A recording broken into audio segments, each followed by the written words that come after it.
Yeah.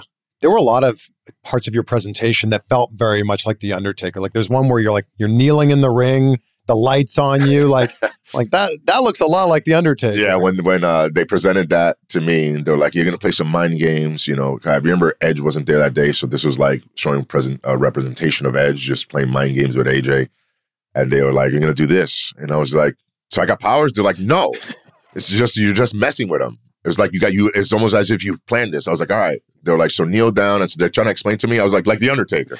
They're like, yeah. I was like, I got it.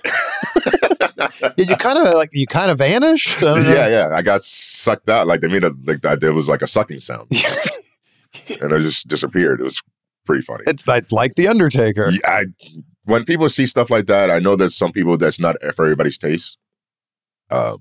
I love stuff like that. I think it's the coolest thing because, again, now it's like the comic books, which I was a fan of. So every once in a while, I like doing stuff like that because it's the little kid in me that enjoyed this side of the business. Do you remember the first time you met The Undertaker? Yeah. It was 1999 at an autograph signing in the Palisades Mall in New York, Rockland County, New York.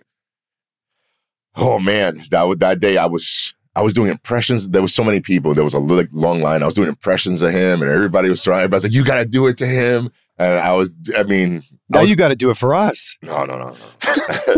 But at the time, as a kid, like I could mimic his voice a little bit, and I would do the eyes. I was good at doing the eye rolls, and I had a trench coat on and his bandana. Like I was decked out. And they're like, "You got to do it to him, like do it for him." And then when I brought up to him, I choked. I was like, hi, I watched wrestling because of you, and but he was so nice too, which blew me away. Like he's The Undertaker, right? You're expecting like him to set me on fire. I don't know. And especially at that time, he's in full character, you know, up until recently. And he was and that was the year where he was banged up and he was leaving. And then he came back as the American Badass. So he was thinking about retiring. So that's what I said to him. I was like, please don't retire. And he was like, stop, like he was just cool. And we got a picture shaking hands. I was in my teens. That was the first time I met him. And I won't forget that. I remember choking. And then I remember meeting him again at the Performance Center. Yeah. So cool. Fast forward to when you're signed with WWE and you meet him again, what's that like? Yeah, I choked again.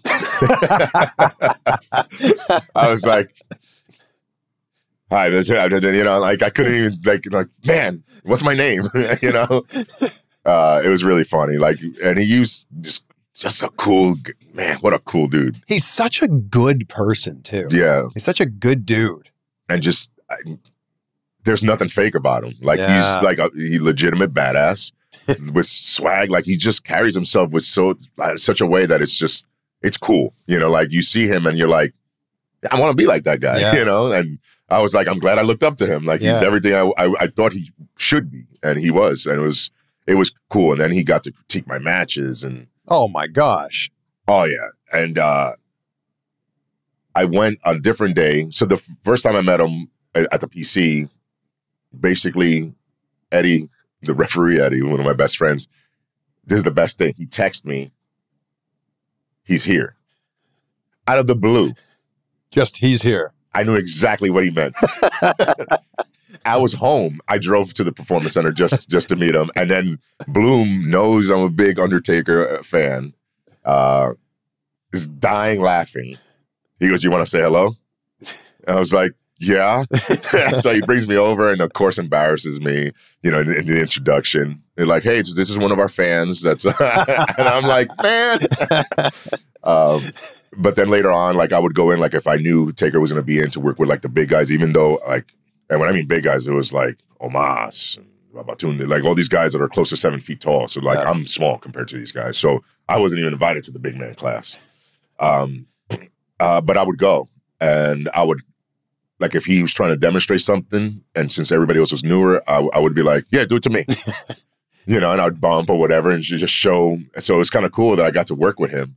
Literally physically work with him, demonstrating stuff. I mean, he just beat me up, but it was the coolest beating of my life. You're in the ring with The Undertaker. It was so cool. And again, like I said, he was, man, and he's, even then, like he was so good. Like everything, his explanations were very, very clear and understanding, but then just like his punches and everything was so perfect. And I was just like, this is incredible.